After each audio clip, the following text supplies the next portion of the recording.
YouTube. YouTube, on se retrouve pour cette fois-ci la lecture de Noël. La voix de Laura Faith Smith, constellation Paramacordis. Une jeune fille travaillant comme servante à l'ordre de Faunus, elle a toujours rêvé de devenir un jour chevalier. Je me suis toujours posé la question, d'où vient-elle? Quelle élégance et quelle famille elle provient? Et pourquoi détient-elle une force aussi extraordinaire soit-elle? C'est ce que nous allons découvrir. À la différence des autres servantes de l'ordre de Favonius, Noël a des rêves et de l'ambition. Comme nombre de jeunes de la cité protégés par les chevaliers de l'ordre, elle aussi rêve de pouvoir un jour revêtir la fameuse armure. Et bien qu'elle n'ait pas encore le niveau pour passer les difficiles épreuves de sélection, elle peut du moins observer et apprendre davantage au contact des chevaliers. En plus de son entraînement, elle apprécie énormément sa vie actuelle, déambulant dans Mondstadt et proposant son aide à ceux dans le besoin. Laissez-moi m'en occuper, je peux me charger de tout. Telle est sa devise, pour ainsi dire. Si vous avez besoin de quoi que ce soit, n'hésitez pas. Noël est toujours contente d'aider. Ah, la goutte, hein. Bah, de toute façon, ça se voit bien qu'elle s'entraîne parce que ça m'étonnerait que les servantes ont littéralement une armure lors de leur travail. Aux yeux de nombre de personnes, Noël est une vraie perle. Ces dernières disent toutes d'elles-mêmes la même chose. Elle est partout. Mettons par exemple qu'un enfant veuille une assiette lors d'un banquet, mais qu'il soit incapable de se servir dans la moire sans faire tomber toute la vaisselle. Noël! Il lui suffit de crier son nom pour que l'omniprésente servante apparaisse de nulle part pour l'aider à prendre une assiette, tout en lui rappelant de ne pas boire de boisson glacée après avoir mangé de la viande grillée. Puis, elle en profite pour donner un coup de chiffon sur la vaisselle et referme l'armoire. Cette capacité à être toujours là quand on a besoin d'elle en étonne plus d'un. Et nombreux sont ceux qui y voient une sorte de miracle. Le travail d'une servante n'a en réalité rien de miraculeux. Noël applique juste à la lettre un ensemble de règles. Rien en trop et rien en moins. Chaque chose à sa place et pas de superflu. Noël ne se considère nullement comme quelqu'un de spécial, estimant juste qu'elle a parfois tendance à trop réfléchir. Noël est toujours disposée à aider les autres et en fait même parfois un peu trop. Si vous la croisez dehors et que vous lui demandez de l'aide pour préparer un barbecue, elle ne se contentera pas de préparer un feu de camp parfait. Elle montera également en un éclair le grill, y déposera les ingrédients jusqu'à qu'une délicieuse odeur se répande et s'assurera en goûtant que l'assaisonnement soit juste comme il faut.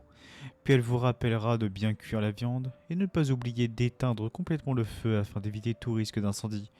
Alors seulement, elle repartira vaquer à ses affaires. Cet enthousiasme ne dérange en général personne, mais peu de temps en temps, donnait de surprenants résultats. Un jour arriva à Mondstadt pour se lancer dans le commerce de l'alcool un marchand venant de Schneiznaya. L'homme était un filou et son intention était de détruire les terres vinicoles et la production de la région pour ensuite importer son propre vin de Schneiznaya et ainsi prendre le contrôle du marché local. Se faisant passer pour un honnête marchand, il débarqua à Mondstadt accompagné de sa femme et de sa fille, et Noël se fit un point d'honneur d'accueillir cette famille de voyageurs. L'homme fut agréablement surpris par la qualité de cet accueil, dépassant largement ce à quoi il s'attendait de la part de personnes aussi arriérées à ses yeux que les gens du coin. Mais après un temps, il commença à trouver tout cela quelque peu étrange. Noël semblait savoir avant lui ce qu'il voulait faire, et lui préparait ses itinéraires avant qu'il les ait mentionnés. Chaque jour, 3 repas lui étaient servis. Chaque plat était cuisiné à la manière de son pays, et toute la famille en raffolait. Noël savait même que sa famille avait pour habitude de dormir avec sa poupée, et lui en a confectionné une de ses propres mains. Oh la goutte!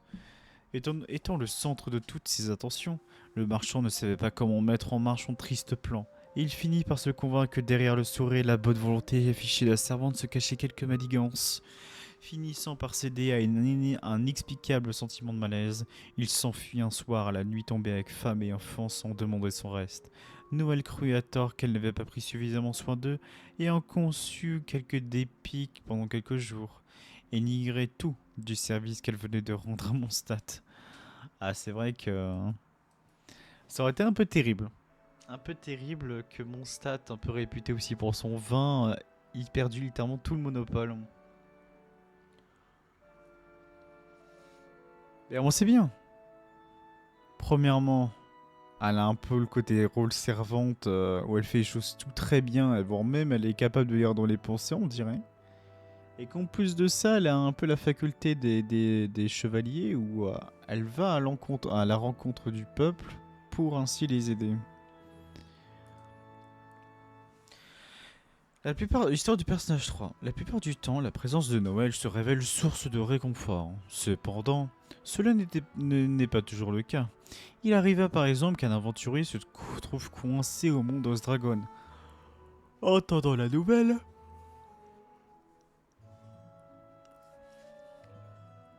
Noël ne perdit pas une minute et, ses affaires préparées, partit tout de suite à sa recherche. Une tempête de neige au vent mordant avait complètement effacé toute trace de l'homme. Trouver un chemin inutilisable relevait du tour de force. Trouver quelqu'un enterré sous la neige du miracle. Noël n'abandonna pas pour autant et s'enfonça dans la montagne résolue à sauver l'homme. Ses efforts payèrent et elle finit après plusieurs heures passées au milieu de la tempête par trouver l'aventurier à moitié gelé dans une grotte. Les vêtements de la jeune fille étaient depuis longtemps trempés et l'eau de sa gourde n'était plus qu'un glaçon. Tremblante et exténuée, elle fit malgré tout appel à ses dernières forces. Et portant l'homme sur son dos, redescendit dans la vallée. L'aventurier survécut. Noël, à bout de force, s'effondra, perdant connaissance et restant inconsciente pendant 3 jours durant. La plus grande inquiétude des chevaliers qui se relayèrent à son chevet en perdant le sommeil. Par bonheur, elle finit par aller mieux, et l'histoire connut ainsi une fin heureuse. Ce genre d'épisode arriva à plus d'une reprise. Tout le monde porte Noël dans son cœur, et Jeanne, voulant s'assurer que sa générosité ne soit pas aussi la cause de sa perte, doit en permanence trouver des tâches sans danger pour la maintenir occupée. Si d'aventure quelques événements d'importance viennent à éclater, c'est à Kaya qu'échoue la responsabilité de s'assurer que rien ne lui arrive. Ainsi, par exemple, il fallut freiner les ardeurs de Noël lorsque le Storm Terror attaqua Mondstadt, et Kaya se débrouilla pour assigner la jeune fille à quelques tâches urgentes à l'abri, le temps que la crise soit passée.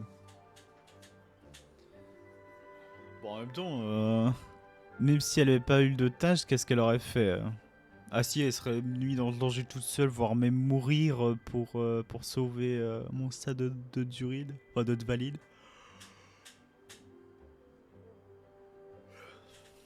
Eh ben. Histoire de personnage 4. Et cela sous une musique endiablée de Mondstadt. Sous l'apparence chétive de Noël se cache une grande force. Il ne faut pas comprendre par là uniquement qu'elle a une volonté et un courage à toute épreuve. Elle possède une force physique surprenante pour sa taille. Un jour, l'un des appareils de laboratoire de Lisa tomba derrière une bibliothèque. Alors que cette dernière hésitait à s'agenouiller pour partir à sa recherche, estimant que cela n'était guère digne d'une demoiselle, Noël apparut et souleva d'une main sur la bibliothèque. Pas un livre ne bougea. Une autre fois, un convoi de marchands se fit attaquer par des pyroblobes alors qu'ils s'apprenaient à passer les portes de la cité. Au milieu des marchands affolés, courant parmi les flammes, apparut bien sûr Noël, qui jeta les charrettes les unes après les autres dans le lac de cidre tout proche. Elle ne s'arrêtait pas là. Et plongeant par leur suite, elle récupéra chaque chargement. On raconte que Wagner, le forgeron, qui se targue de compter parmi les meilleurs artisans, fut à deux doigts de partir vivre en ermite suite à une dépression causée par l'usage que fit Noël de ses armes durant l'entraînement. Peu importe la technique ou l'alliage utilisé, chaque arme forgée par lui et testée par Noël finit brisée en quelques minutes. Wagner crut au début que la jeune fille faisait n'importe quoi, pour réaliser très vite que le problème venait en réalité de la solidité des armes sortant de sa forge. Sa réputation était en jeu. Il mit tout son savoir dans la création d'une épée longue et aussi lourde que résistante que Noël renforça elle-même par l'élément géo. Seulement alors put-elle s'entraîner sans mettre en péril la santé mentale du forgeron. Cependant, ne vous y trompez pas. Noël, qui exècre la violence, n'est pas du genre à faire montrer sa force... du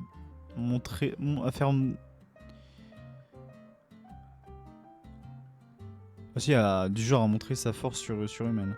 Cela dit, on rencontre aussi que traversant la gorge de l'ivrogne le jour où on lui a remis l'épée, elle tomba aux mains de deux bandits se félicitaient d'avoir trouvé une cible sans défense et se voyaient déjà plus riches que quelques morins. Nos pensées accompagnent les malheureux, bien sûr. Mes condoléances. Mais d'où vient cette puissance surhumaine? C'est ça que je me demande en réalité.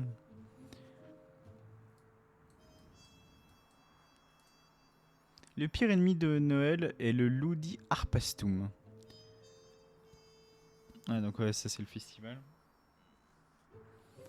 Euh, En effet, durant le festival, une grande table circulaire est érigée sur la place de la cathédrale, sur laquelle sont déposés une multitude de plats en libre service. Ces plats sont pour la plupart préparés par les cuisiniers amateurs de la ville.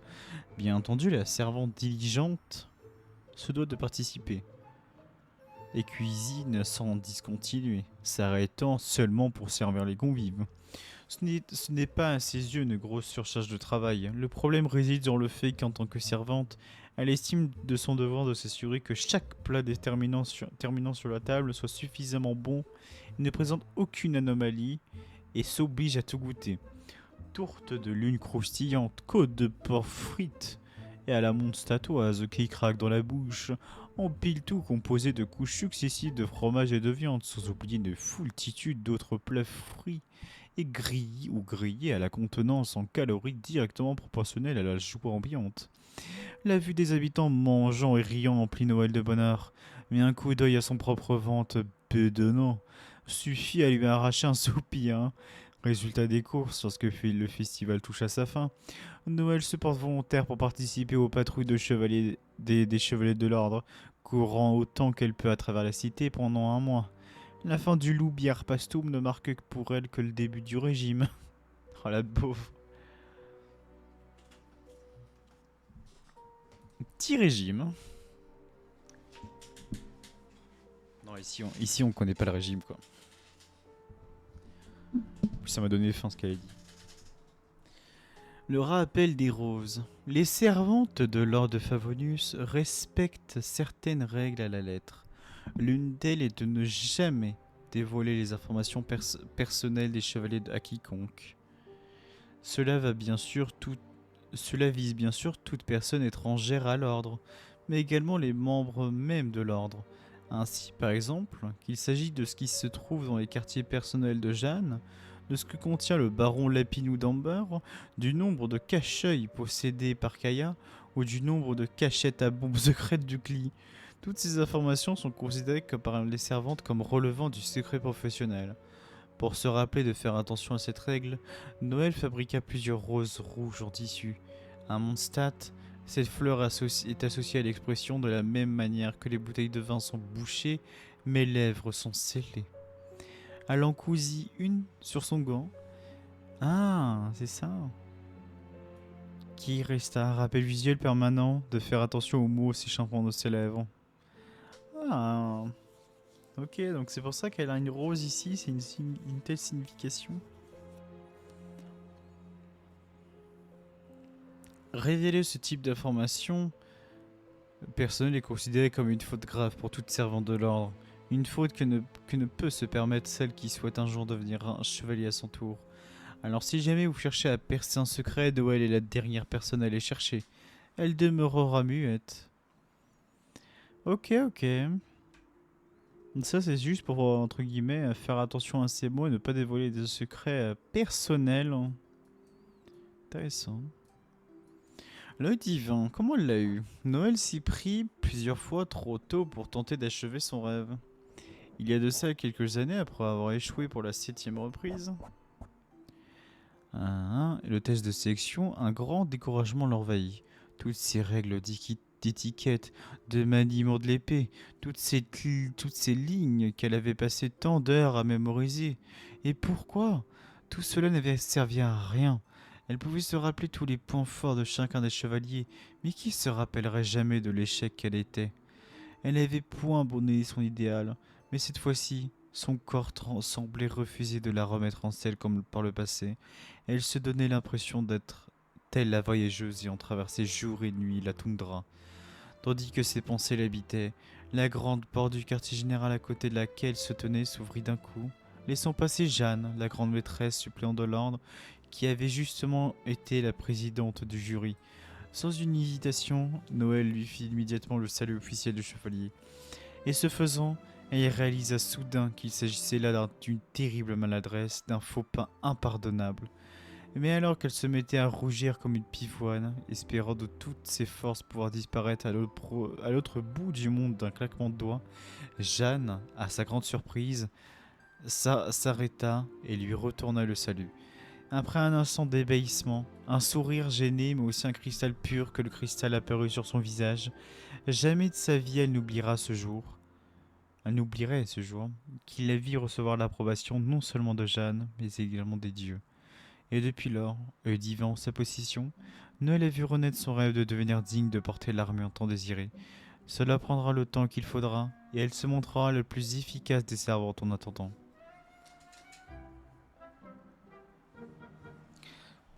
J'étais en train de me dire un truc,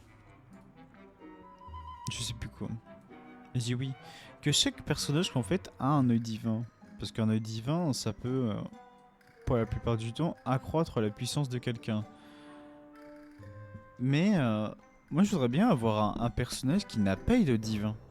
Genre qui a vécu des expériences aussi tragiques qu'extraordinaires.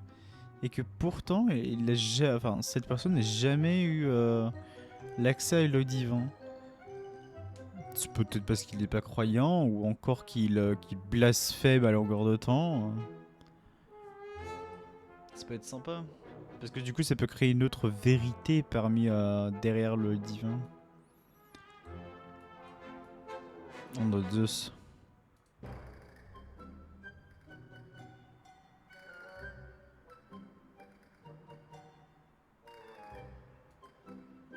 À propos d'Amber, j'admire Amber. Elle est non seulement un excellent chevalier, mais aussi une fille extrêmement gentille. Elle m'a même appris comment fabriquer un baron lapinou. Regarde, je le garde toujours sur moi comme un porte-bonheur. Il est plutôt réussi, n'est-ce pas? À propos de Klee, je me suis toujours demandé comment elle a fait pour faire partie des chevaliers à un si jeune âge. Quand je lui ai demandé, elle m'entraîne à l'extérieur d'un quartier général pour jouer avec des explosifs. Je pensais que c'était un entraînement, mais nous nous sommes retrouvés en détention ensemble quand Jeanne nous a vus. Aïe aïe aïe. Bichette. Putain, mais vraiment, Klee, c'est la maladresse par excellence. À propos de Jeanne au secours, Jeanne est un modèle pour moi, autant sur le plan de la force que sur le de la dévotion. Elle est exigeante envers les autres, mais surtout envers elle-même. Obtenir son approbation un jour sur la consécration de mes efforts. En attendant, je dois donner le meilleur de moi-même. À propos de Vark, je voulais rejoindre l'expédition du Grand Maître pour le servir, mais il a refusé en me disant qu'il se sentirait mieux s'il me savait à mon stade. J'étais si heureuse d'être estimée de la sorte. Oui, je sais, je ne suis pas la seule à qui il l'a dit, mais ça ne change rien. Et oui, en plus de ça, tu n'es pas encore chevalière pour servir son expédition. À propos de Kaya, c'est un personnage mystérieux qui va et vient comme le vent. Klee est terroriste, mais ça. Toujours occupé avec des affaires d'une grande importance. Il m'envoie souvent faire quelques courses pour lui. C'est comme si j'étais son assistante. Ah? Non, je ne suis pas un larbin, voyons. Je ne la vois pas comme ça. Et même si c'était le cas, j'en serais enchanté. Comment ça, si t'étais enchanté que tu sois considéré comme une larbin, genre? Alors mais Klee, c'est dommage qu'on n'ait pas Klee, j'aurais bien voulu avoir des informations sur elle. Non mais de toute façon on va les lire grâce au truc de Genshin Fandom. De toute façon on va lire tous les trucs de mon stat. À propos de Bennett, il a essayé de me recruter maintes fois au sein de la guilde des aventuriers, en insistant sur le fait que ce serait mieux. Je peux l'aider à s'occuper des vétérans, mais je ne peux pas renoncer à mon rêve de devenir chevalier.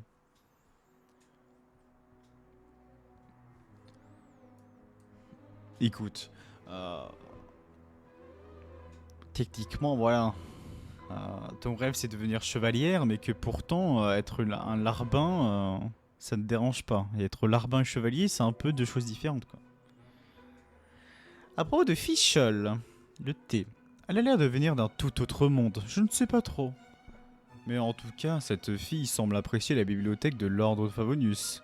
Je lui apporte le thé quand j'y vais pour y faire le ménage. Elle me remercie à chaque fois, mais je ne comprends toujours pas toujours ce qu'elle me raconte ensuite. Ce qu'elle raconte ensuite, oh putain. Après de ficher les antécédents. En rangeant une étagère, je suis tombé sur un livre nommé Fleurs pour la princesse Fischl. Moi qui pensais que c'était un roman de fantasy, j'étais loin de me douter que l'héroïne était bien et bien réelle. Ça ne doit pas être n'importe qui pour avoir sa biographie publiée.